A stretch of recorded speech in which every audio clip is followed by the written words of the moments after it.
नमस्कार, मैं हूँ आलोक बच्चन और आप मुझे सुन रहे हैं मेरे कार्यक्रम बात मेरे मन की। इस कार्यक्रम में आज हम अपने मन की बात आप सबके बीच साझा करने वाले हैं और वो एक विशेष विषय है। वो विषय है पिता। यूँ तो पिता के बारे में कहने की क्षमता और ताकत और शब्द हमारे पास नहीं है कि मैं कहूँ कि पिता क्या है। ये शब्द नहीं है, ये शब्दकोश मेरे खाली हैं उनके लिए। लेकिन हाँ, मेरे मन में कुछ विचार आती हैं पिता के रिगार्डिंग, पिताजी के लिए कि क्या है पिता। पिता एक अनकहा अध्याय है पिता। जब हम माँ की ममता की बात करते हैं तो शब्द सहज ही बहने लगते हैं, लेकिन जब पिता का जिक्र आता है तो दिल भारी हो जाता है, जुबान लड़खड़ा जाती है। शायद इसीलिए क्योंकि पिता अपने जज्बात कम और जिम्मेदारियां ज़्यादा निभाते हैं। उनकी ममता मौन होती है, पर उनकी मौजूदगी हर तूफान के बीच दीवार बनकर खड़ी रहती है। जी हाँ, मैं पहले ही कहा कि पिता के बारे में बहुत कुछ कहा नहीं जा सकता। वो हमारी क्षमता नहीं, हमारे पास कोई शब्द नहीं कि मैं पिता के बारे में कुछ कह सकूं, क्योंकि पिता वो इंसान होते हैं जो हर हर सुबह सूरज से पहले उठते हैं और हर रात सबसे बाद में सोते हैं। उनकी दिनचर्या किसी कविता से नहीं होती, लेकिन उनके हर कदम में एक कविता छुपी होती है। और वो कविता होती है त्याग की, वो कविता होती है परिश्रम की, और वो कविता होती है उनके प्रेम की। कभी उन्होंने कहा नहीं, कभी नहीं कहा कि वो हमें कितना प्यार करते हैं, लेकिन उनके हर पसीने की बूंद में हमारी हंसी बसी होती है। वो हर समय एक संघर्ष की दीवार बनकर खड़े रहते हैं। बचपन में जब जब हम नए कपड़ों की, जूतों की जिद करते थे, तो हमें ये याद नहीं रहता था कि पिता ने पिछले साल अपने फटे जूते बदले कि नहीं बदले। ये कपड़े जो वो पहन रहे हैं, वो कितने वर्षों से पहन रहे हैं। जब हम खिलौनों की मांग करते थे तो हम ये नहीं देख पाते थे कि उन्होंने अपनी ज़रूरत का जो सामान है वो अपने खरीदा कि नहीं खरीदा। उन्होंने ये ध्यान रखते थे। वो उनका अपना ध्यान नहीं रहता था। वो इसलिए नहीं रहता था ताकि हमारी खुशी पूरी हो सके। अपनी सारी ज़रूरतों को ताक पर रखकर हमारी खुशी के निमित्त जो हमें लगता, जो हमारे लिए लगता, उन्होंने वो किए। पिता की ज़िंदगी मैं से शुरू नहीं होती, वह तुम से शुरू होती। ध्यान रखिएगा, मैं पिता का शब्द नहीं, वो तुम से शुरू होती, और तुम में हम सब समाये होते हैं। सभी भाई बहन, हमारी माँ, पूरा परिवार समाया रहता है। उनके सपनों में हम ही हम होते, बस हम होते हैं। हम में से कई बार पिता हमें डांटते हैं, रोकते हैं, टोकते हैं, और हम सोचते हैं कि वो हमें नहीं समझते। लेकिन हम नहीं समझते हैं, हम उन्हें नहीं समझते।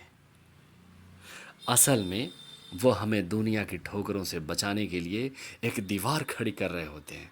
उनके सपने, उनकी उम्मीदें सब हमारे लिए ही होते हैं। वे चाहते हैं कि हम उनसे बेहतर बने, उनकी सीमाओं से आगे निकलें। वो कभी थकते नहीं, टूटते नहीं। हर इंसान की एक सीमा होती है, लेकिन पिता की उस सीमा को भी पार कर जाते हैं।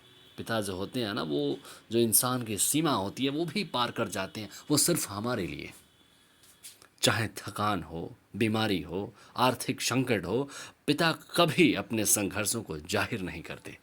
शायद इसीलिए कि उन्हें लगता है कि अगर वो कमज़ोर दिखेंगे तो पूरा परिवार डर जाएगा। इसीलिए वो अपनी आंखों के आंसू भी तब छुपाते हैं जब उन्हें कोई देख नहीं रहा होता है। उनकी बातें समय के साथ समझ आती हैं। जब पिता किसी बात पर टोका करते हैं तो लगता है कि वो हमारी आज़ादी छीन रहे हैं, लेकिन जैसे जैसे हम बड़े होते हैं उनकी हर बात का मतलब समझ में आता है।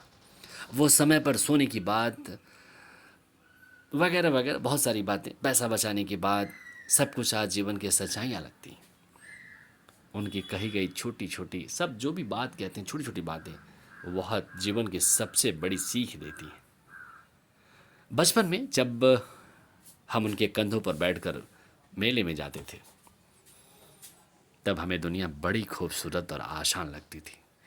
हमें ये समझ नहीं आता था कि ये उनकी ये ऊंचाई, उनकी मेहनत, उनका त्याग और उनका स्नेह था जिसने हमें ऊपर उठाया। अब जब वे कंधे झुकने लगे हैं तो लगता है कि हम उस समय को फिर से जी सकें। कई लोगों के साथ, कई लोगों के पिताजी उनके साथ नहीं हैं,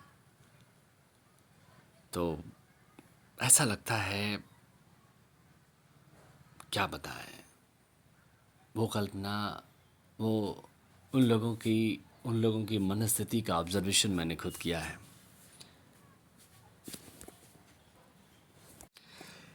मैंने बड़ी नज़दीक से देखा है जो वो महसूस करते हैं अपने पिताजी को।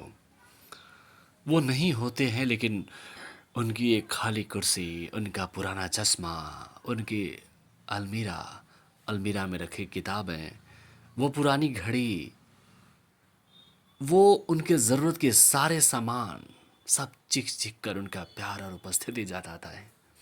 सब उनकी उपस्थिति जताते हैं।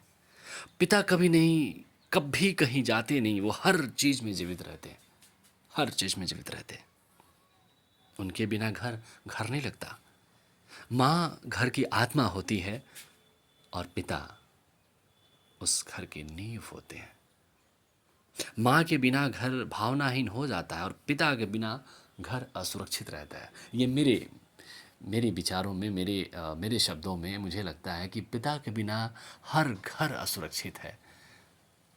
मैं बड़ा भाग्यशाली हूँ कि मेरे पिता का साया मेरे ऊपर है। वो सभी भाग्यशाली हैं जो जिनके पिता हैं उनके साथ। जिनके पिताजी नहीं हैं उनका घर कितना असुरक्षित है, आप पूछिए, आप उनके साथ बैठिए। जिनके पिताजी नहीं हैं वो अपने जीवन में बड़ी खाली महसूस करते हैं। वो भले, मतलब पिताजी की बात यदि हम कहें तो बड़ी कम बोलते हैं, भले कम बोलें, लेकिन जब आस पास नहीं होते ना तो सन्नाटा बहुत जमता है। उनके शब्द, उनके कदमों की आहट, सब कुछ याद आता है। और जब पिता भी बच्चे बन जाते हैं तो समय तो एक चक्र है। जैसे हम उनके कंधों पर बड़े हुए, वैसे ही एक समय आता है जब वो हमारी बाहों का सहारा लेने लगते हैं। वो हमारे साथ फिल्मों पर जाते हैं, मोबाइल चलाना सीखते हैं, नई नई चीज़ों की उत्सुकता रहती है और कभी कभी फिर से चॉकलेट मांगते हैं। तब हमें एहसास होता है कि अब हमारी बारी है उन्हें संभालने की।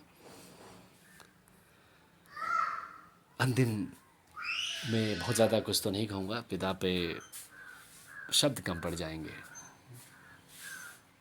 बहुत शब्द हो सकते हैं।